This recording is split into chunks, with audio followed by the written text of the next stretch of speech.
Oklahoma. This is Sooner Sports Pad, brought to you by Slim Chickens. And now, here's your host, Sydney Baulier. Good evening. Welcome to Sooner Sports Pad. I'm your host for tonight. The Rodriguez family has been calling for justice in this case for months now. The hot race on this ballot seems to be the runoff for City Council in Ward 3 between incumbent Allison Patrone and Unite Norman endorsed candidate Kelly Lynn. While the Sooners are busy preparing for the Jayhawks on Saturday, the United States is still deciding on a president. But don't worry, the boys did not forget about their civic duties. And guess what? The 6 before, the Sooners have taken the win, so it's looking pretty good for them. The city saw an estimated 40% increase in car theft. Now, police say that although they cannot pinpoint exactly what caused the increase, crimes like these become much more easier to commit when people leave their car doors unlocked or even their keys inside the car. We've already heard First Lady Jill Biden will keep her teaching job. Now we know the Vice President-elect's husband will not keep his. With the council-approved reduction, the police budget will be increased by $100,000. Opening day for the big leagues was yesterday, but there are several must-watch matches on the mound in Norman this weekend. Let's go take a look. And staying on topic, our very own Sooner Sports Pad producer Will Blessing found some time to get some insight ahead of Saturday on this year's team, including the much-anticipated freshman quarterback Caleb Williams. The champions. Electric games in Norman would not be complete without Jason's passion and skill set. After all, the Palace on the Prairie starts from the ground up. State Question 805 is the only citizen-led initiative petition question on November's ballot in the state of Oklahoma, and it is being voted on right now. They set these out for those that do wish to come to the city to complete the actual course in person. The marathon opened up on October 4th and will remain open for runners to complete until October 18th. Not only does this coffee shop serve a mean cup of joe, but it also advocates for an important cause. The Sooners will face off against the Red Raiders at Jones AT&T Stadium in Lubbock tonight. The tortillas will start flying around 7 p.m.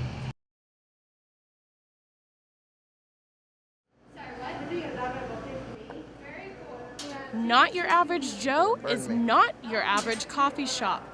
Their story begins with Tim Herbal, a master coffee roaster.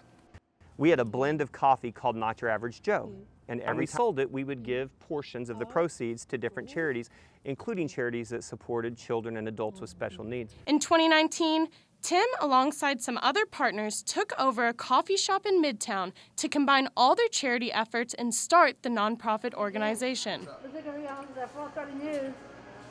Hi. Not Your Average Joe is centered around inclusion and continued to grow. We brought in adults with special needs and taught them exceptional coffee, which is part of our tagline, but the other part is even better people, which I'm surrounded by. Awesome. Thank you. Yeah, no problem. Thank you. The coffee shop hires those of all disabilities, giving them a chance to be integrated into society. 80+% of adults with special needs are unemployed. Catherine, better known as K-Money at the shop, was floored when she was offered a job. Oh my God! Oh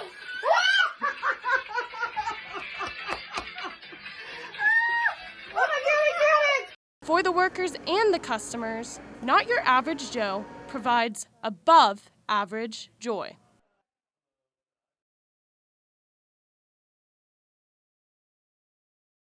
While the greatest name in golf recovers from major leg injuries, authorities attempt to piece together what caused Tiger Woods' single rollover car crash. Law enforcement officials say that Woods is able to heal from the accident due to the safety features available in modern cars. I think this also kind of speaks to the marvel of modern automobiles in that they're much safer than they've ever been. Thankfully, the interior was more or less intact, which kind of gave him the cushion to survive what's otherwise would have been a fatal crash. This is the car Tiger was driving, the 2021 Genesis GV80.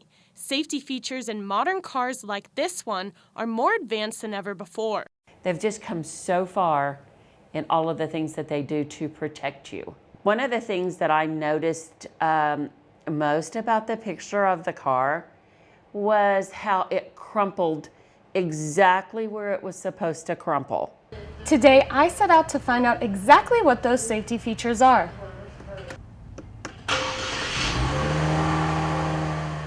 The GV80 has 10 airbags, rear cross traffic, forward collision advanced assistance with pedestrian and cycle detection. There is also lane assist that physically pulls the vehicle back in the lane if it veers out. Okay, so Pulled me back in. These are just a few aspects that could protect the vehicle from collision, but the golfer may not have been using these features. Safety features must be programmed on prior to the car's use to be active. Since the vehicle was loaned to Tiger for the Genesis Invitational, it is unknown whether these safety features were enabled prior to Tiger driving the car. it wouldn't do anything if it wasn't set up. Investigators are still currently trying to determine a cause for the accident, and more details are to come in the next few weeks.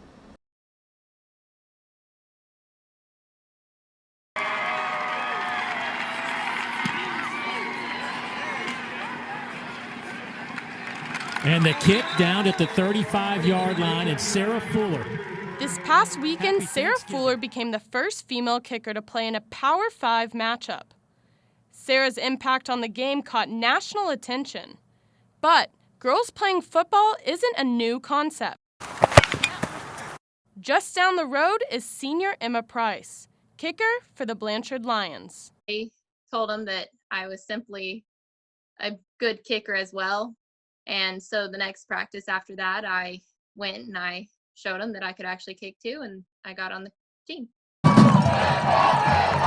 I love when little girls' parents come up and they're like, my daughter loves watching you play. So that's one of my favorite parts of it. I really enjoy being that inspiration for the younger girls. And tonight, under the Friday night lights, Emma is kicking for the Lions in a semifinal playoff game.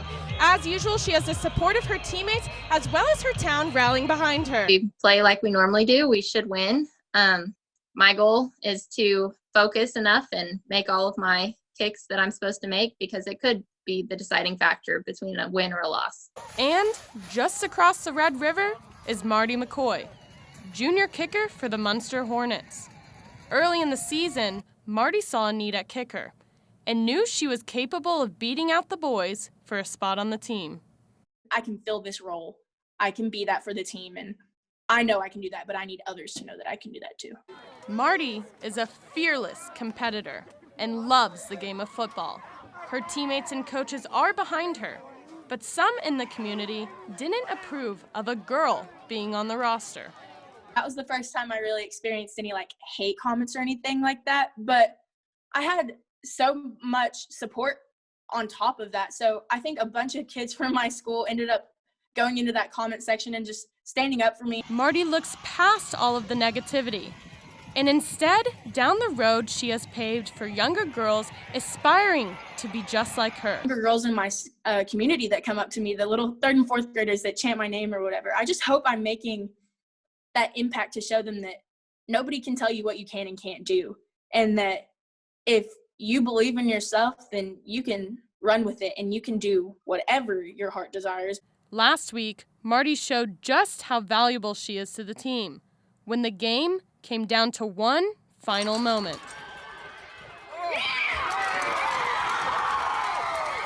Girls like Emma, Marty, and Sarah Fuller hope to inspire young women to live out their dream.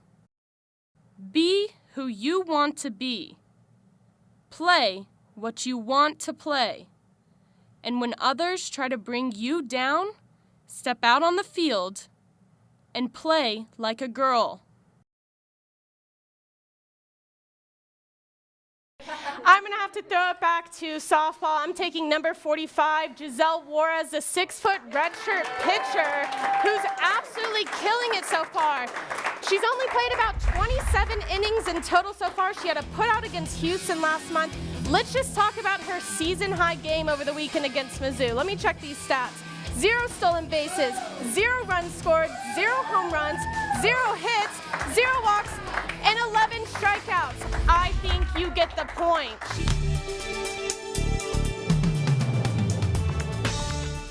Welcome back to OU Nightly. I'm Sydney Baulier, and it's time for sports. Yesterday, she added Michael Neal, the Norman High girls coach, who just won his second state championship in 7 seasons.